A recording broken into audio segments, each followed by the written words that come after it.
Rasulillah Muhammad ibn Abdullah sallallahu alaihi wasallam. Allahumma salli wa sallim ala sayyidina Muhammad miftahi wa birahmatillah adada ma fi ilmillah salatan wa salaman daimin bi dawami mulkillah wa ala alihi wa sahbihi.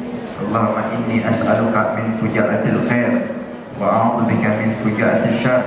Allahumma anta rabbi la ilaha illa anta khalaqtani wa ana 'abduka wa ana ala ahdika wa wa'dika mastata'tu. A'udzu bika min syarri ma sana'tu abu'u laka bi ni'matika 'alayya wa abu'u bi dhanbi faghfir li fa innahu la yaghfiru dzunuba illa anta. Yang sama-sama kita hormati dan kita muliakan yaitu Bupati Kabupaten Mempawah. Kita doakan beliau sehat panjang umur, sehat walafiat. Begitu pula para asatid, Ketua MUI Kabupaten Mempawah, begitu pula Ketua Safari Fajar. Kita doakan beliau sehat panjang umur, sehat walafiat. Begitu pula daripada para asatid yang hadir tengah-tengah kita, semoga Allah Subhanahu wa taala limpahkan keberkahan kepada beliau. Allah Subhanahu wa taala kabulkan hajat beliau. Begitu pula jamaah daripada Masjid At-Taqwa, semoga Allah Subhanahu wa taala limpahkan keberkahan kepada kita. Allah Subhanahu wa taala kabulkan hajat-hajat kita sehingga tidaklah pula kecuali hajat-hajat kita telah dikabulkan oleh Allah Subhanahu wa taala. Hadirin dan hadirat yang dimuliakan oleh Allah, alhamdulillah di pagi ini kita sama-sama dalam keadaan berzikir kepada Allah, dalam keadaan mengingat Allah Subhanahu wa taala. Sehingga Nabi Muhammad SAW pernah bersabda bahwasannya Nabi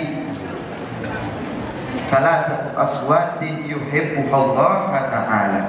3 suara kata Nabi yang paling disukai sama Allah. Pertama apa? Sautut. Pertama itu suaranya ayam. Suara ayam.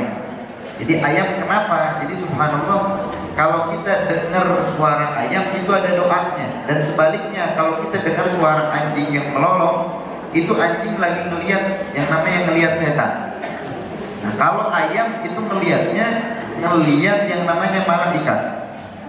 Jadi subhanallah, ini yang mana Nabi Muhammad SAW bersabda.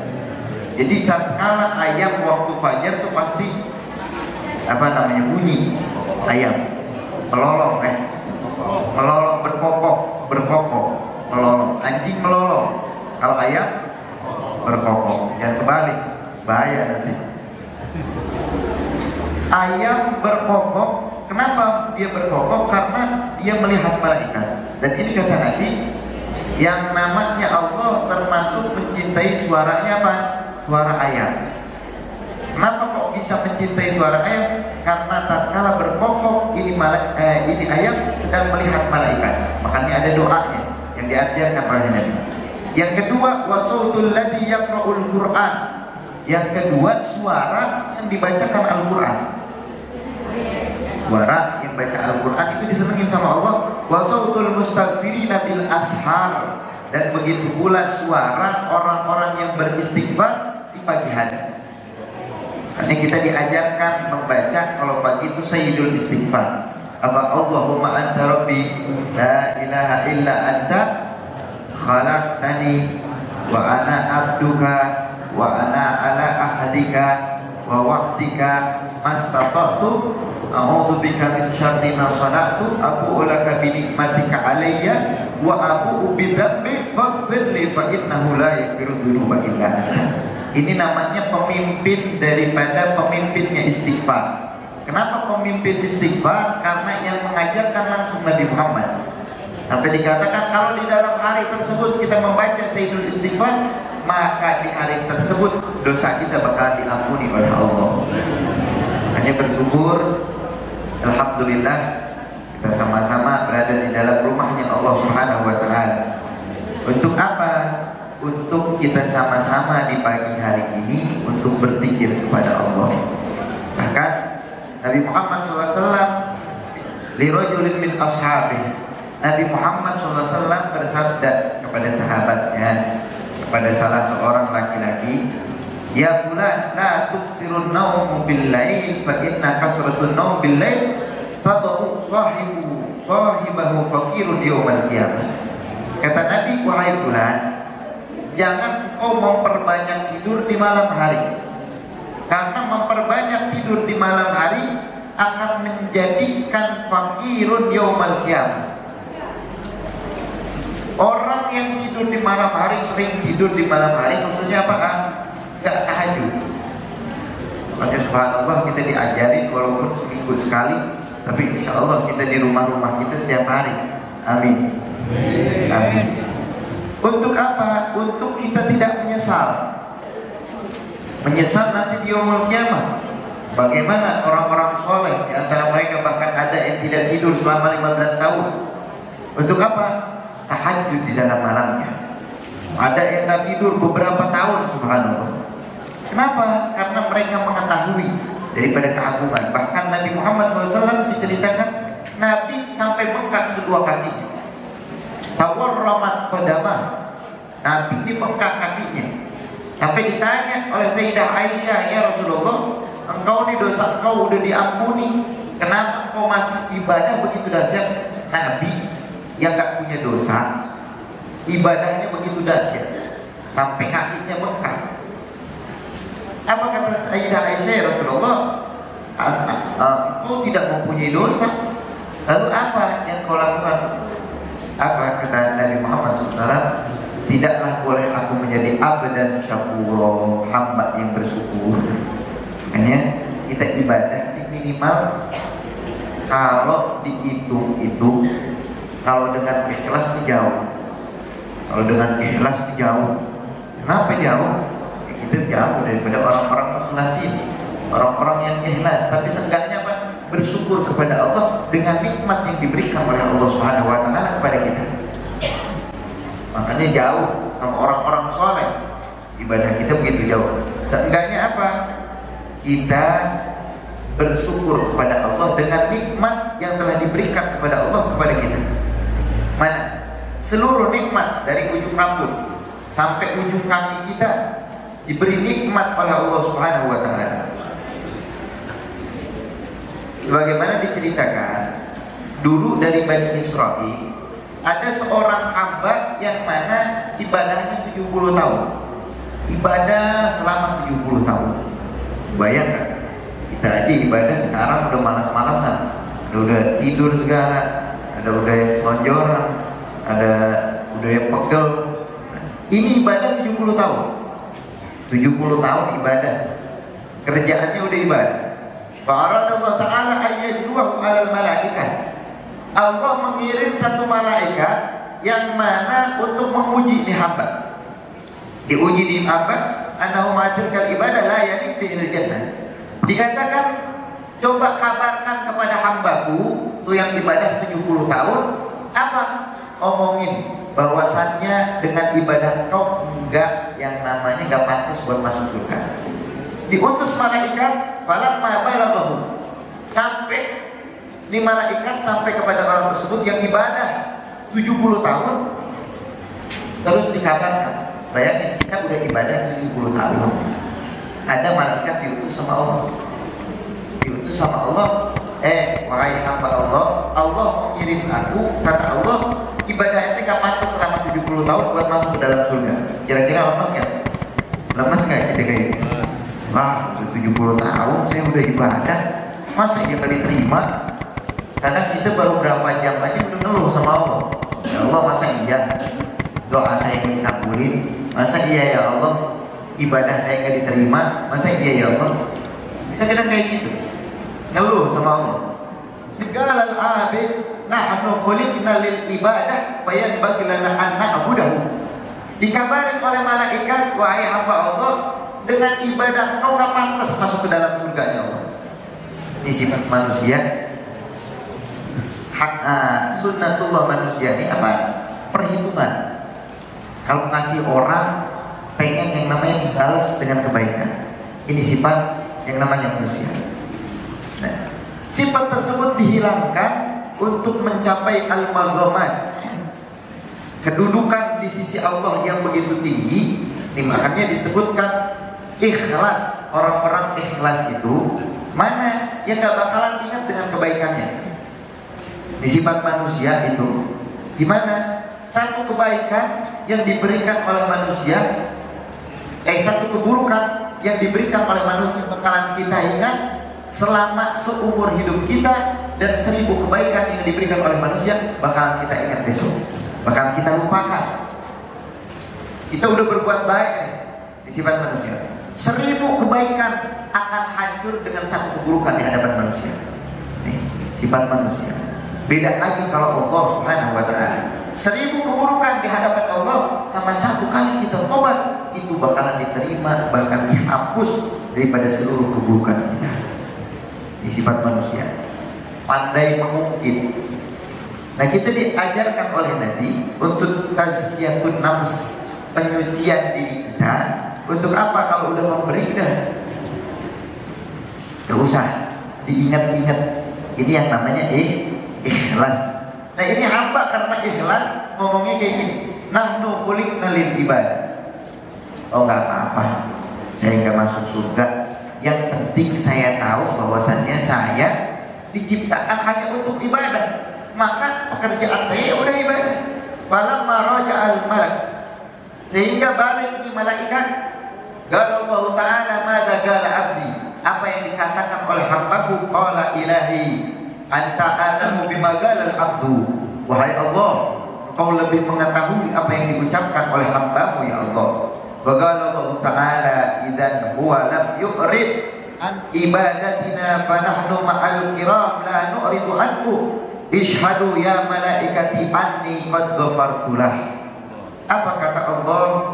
Kalau seandainya hambaku tidak butuh kepada ibadahnya, hanya butuh kepadaku, maka ketahuilah sesungguhnya kami adalah yang maha mulia. Saksikanlah wahai para malaikat, sesungguhnya aku telah mengampuni daripada dosa orang tersebut. Mendapatkan kedudukan dari Allah dengan berkat ikhlas. Dengan berkat ikhlas, makanya segala amal yang kita beramal di dalam amal tersebut harus ada dengan keikhlasan. Dan ikhlas itu gak ada yang tahu kecuali diri kita sama Allah. Malaikat aja gak tahu gitu, apalagi manusia. Nah, yang tahu diri kita sama Allah Subhanahu wa ta'ala. Nah, makanya tanamkan ke dalam hati kita ini rasa syukur saya kepada Allah. Mana? Di dalam setiap Jumat kita sama-sama i'tikaf, kita sama-sama jalan dari satu masjid ke masjid yang lainnya. Subhanallah, ini gagasan yang begitu dahsyat. Makanya kalau seorang amin, seorang pemimpin yang memberikan gagasan kepada seperti ini, bayangin selama 12 tahun. Selama 12 tahun nih orang muter ini yang menggagas daripada gagasan yang seperti ini mendapatkan pahala. Subhanallah. Makanya kalau pemimpin baik, bakalan baik semuanya. Tapi kalau pemimpinnya pemimpin gak baik, ya gak bakalan baik semuanya. Makanya subhanallah, kata Nabi, idza saluhat kalau 2 ini baik, maka bakalan baik umat. Tapi kalau 2 ini jelek, bakalan jelek umat. Apaan? Al ulama wal umara. Yang pertama ulama. Kalau ulama gampang dibeli, gampang disogok, ulamanya seperti itu, maka bakalan hancur umat manusia. Yang kedua siapa? Umara, para pemimpinnya. Makanya di zaman Sayyidina Umar bin Abdul Aziz, Sayyidina Umar bin Abdul Aziz dengan beberapa bulan di masa kehilafahan beliau, sampai dikatakan saking dahsyatnya, saking makmurnya, kambing berjalan dengan serigala, jalannya bareng. Nggak makan serigala, nggak makan kambing, jalannya bareng. Subhanallah, saking makmurnya. Ditanya kepada Khalifah Sayyidina Umar bin Aziz, kenapa kok bisa di dalam satu kampung, yang mana di dalam satu tempat kau bisa menjadikan tempat tersebut makmur? Apa kata Khalifah Sayyidina Umar bin Aziz? Aku senantiasa mengikuti sunnah Rasulullah SAW, mengenalkan kepada kepada umatnya pengenalan terhadap Nabi, sehingga senantiasa umat bahkan jajaran aparat mereka senantiasa dikenalkan Rasulullah SAW. Jadi makmur di dalam satu tempat tersebut kalau umaroknya senantiasa mengikuti sunnah Nabi Muhammad Sallallahu Alaihi Wasallam. Sehingga pentingnya kita sama-sama bersemangat di dalam beribadah. Makanya ibadah ini yang kayak gini ini berat. Apalagi pagi-pagi. Enaknya apa? Enaknya apa? Tidur. Jam segini habis sholat subuh tidur lagi. Ataupun kita pulang ngerokok sama ngopi. Bacanya bukan baca Al-Quran, baca Quran. Subhanallah. Pagi-pagi depan rumah kita.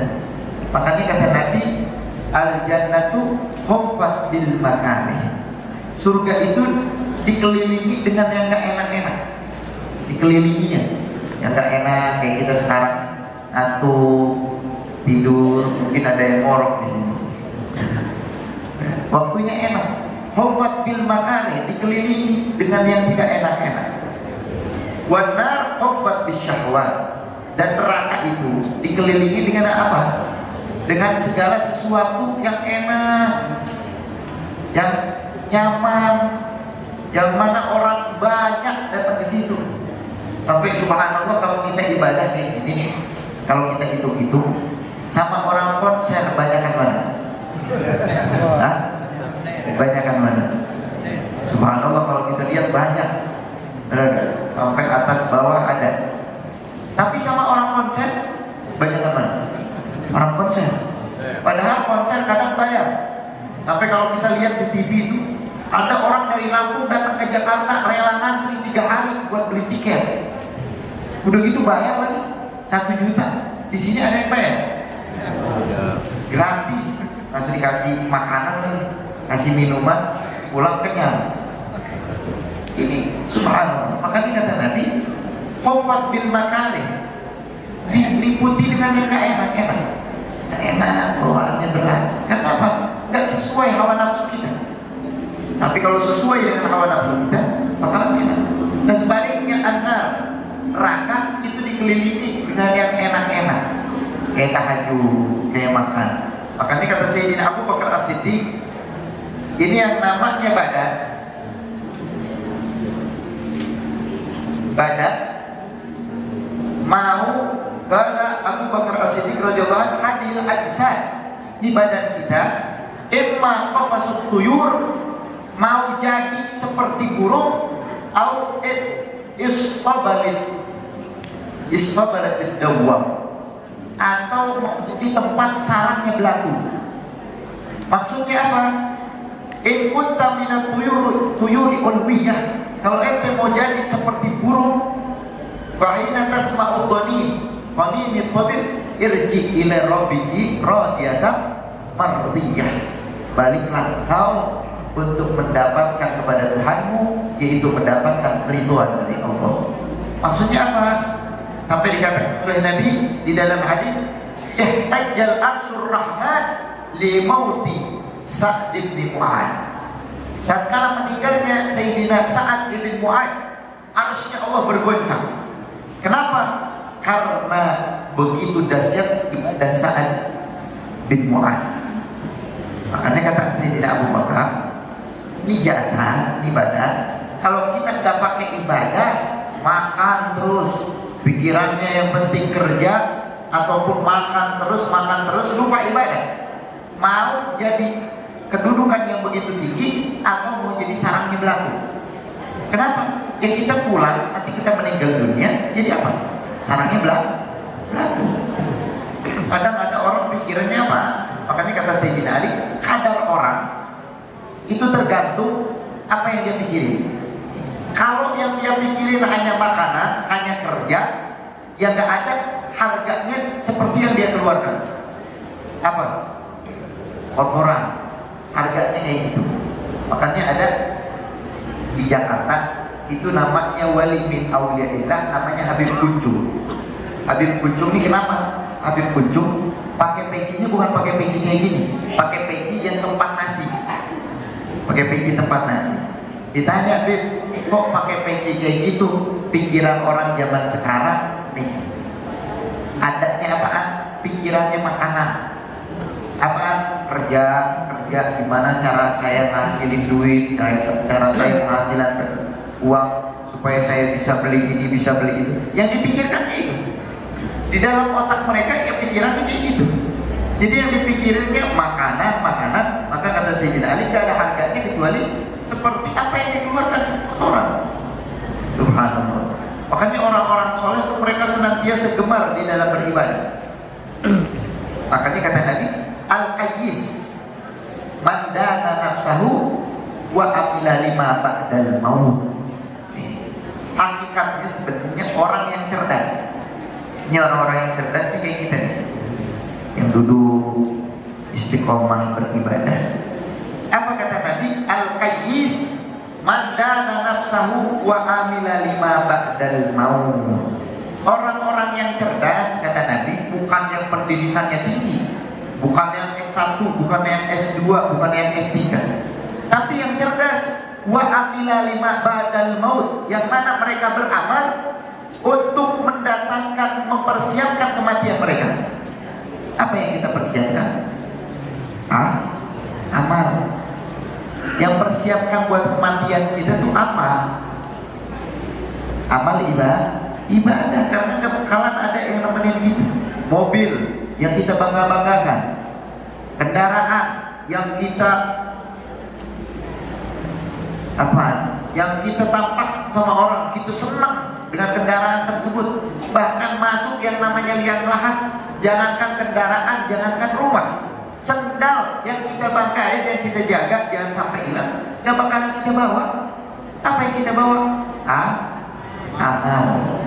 Makanya kalau bisa, itu kalau kita pengen di dalam tahajud kita tuh beli yang namanya kain kafan. Orang-orang soleh tuh mempersiapkan buat kematian mereka. Di antaranya Al-Habib Ahmad bin Muhammad Al-Muhdar, pengarang qasidah Sa'duna bid dunya Fauzuna bil ukhra bi Khadijatil kubra wa Fatimatiz Zahra. Itu beliau menghatamkan Al-Quran di dalam liang lahat beliau sebanyak 40.000 kali. Subhanallah. Bahkan di antara mereka tahajudnya begitu dahsyat, sampai mereka menyuruh untuk keluarga mereka berwasiat, pakai ini pakaian saya yang senantiasa saya pakai buat ibadah. Jadi kalau bisa tuh di dalam tahajud kita beli yang namanya kain kafan buat sujud, pakai buat sujud. Supaya apa? Kita nangis di dalam kegelapan malam, ingat bahwasanya kita bakalan meninggal dunia. Pangkat kita, kedudukan kita, semua yang kita banggakan bakalan hilang, bakalan sirna. Baju yang kita beli begitu mahalnya, gak ada apa-apa. Yang kita pakai bakalan kain kafan. Makanya pentingnya kita ingat yang namanya kematian. Ini orang-orang yang cerdas. Makanya kata Al-Habib Abdullah bin Haddad, orang-orang di dunia ini mereka berlomba-lomba membangun rumahnya di dunia, bermegah-megahan di dunia, berapa tingkat dibikin rumahnya di dunia, tapi mereka lupa untuk membangun rumah mereka di akhirat. Jarang. Makanya alhamdulillah saat ini kita diberikan taufik oleh Allah sama-sama di dalam pagi ini untuk untuk mempersiapkan daripada amal-amal kita untuk datang yang namanya kematian. Tapi sebaliknya kata Nabi, orang-orang bodoh itu mana? Orang-orang yang mana jauh di dalam beramal ibadah. Jadi yang dipikirin dunia, terus gimana caranya saya kerja, pulang malam, pagi masuk kerja lagi, pulang malam, pagi masuk kerja lagi. Yang dipikirin dunia. Padahal dunia terus paling berapa tahun? Saya tanya, paling berapa tahun? Berapa tahun? 70. Nah, menikmatinya berapa tahun sih?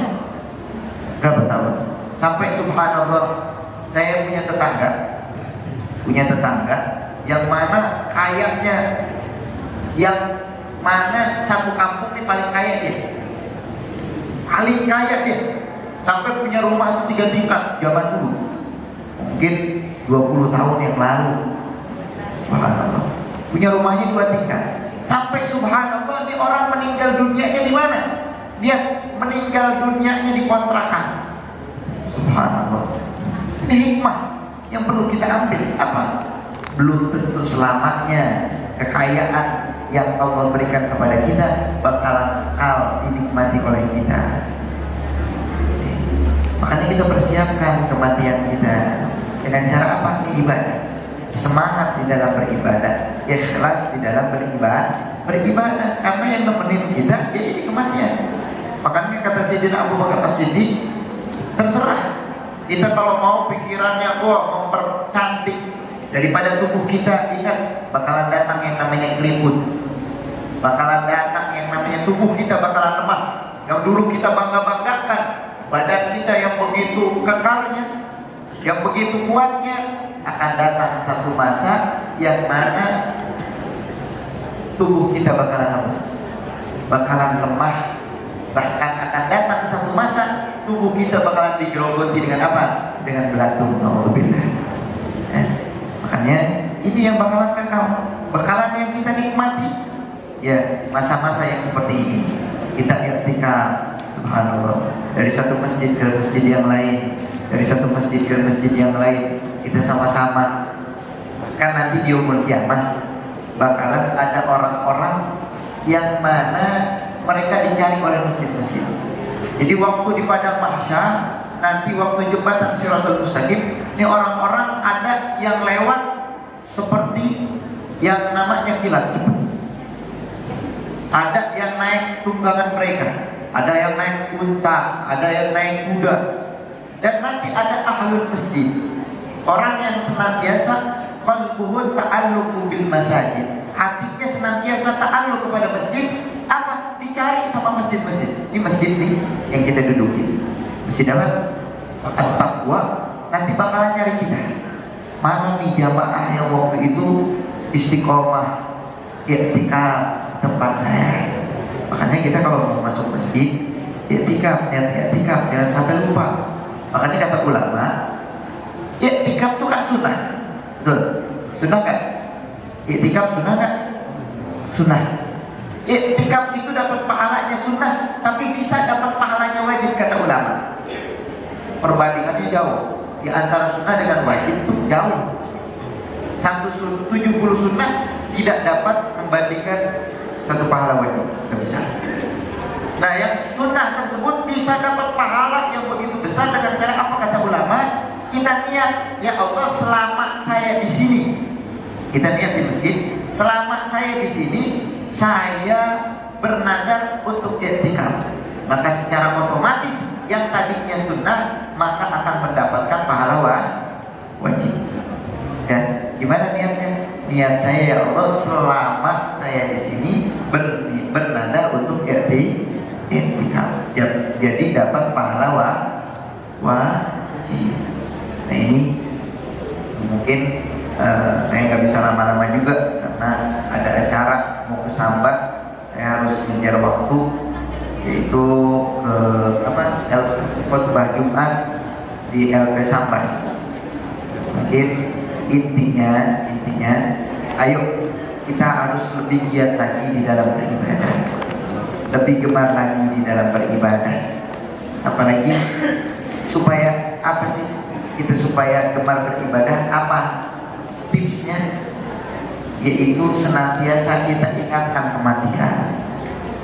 Ingatkan kematian. Makanya kalau kita pengen khusyuk di dalam ibadah, apa? Ingatin kematian. Oh, waktu sholat mau khusyuk gimana? Ingat bahwasannya ini sholat terakhir buat kita. Ingatin ke dalam diri kita, ingat kita bakalan meninggal dunia. Ingat kita bakalan meninggal dunia. Maka insya Allah bakalan khusyuk. Terlebih coba kita beli kain kafan kita tuh, kita persiapkan. Siapa sih yang gak bakal meninggal dunia? Siapa yang bakal meninggal dunia? Ada di sini. Orang Mempawah mungkin gak ada yang meninggal dunia. Ada? Gak ada. Semuanya bakal meninggal dunia. Nabi aja meninggal dunia, lalu bagaimana kita? Nah, persiapkan apaan? Kita beli kain kafan kita keluarin.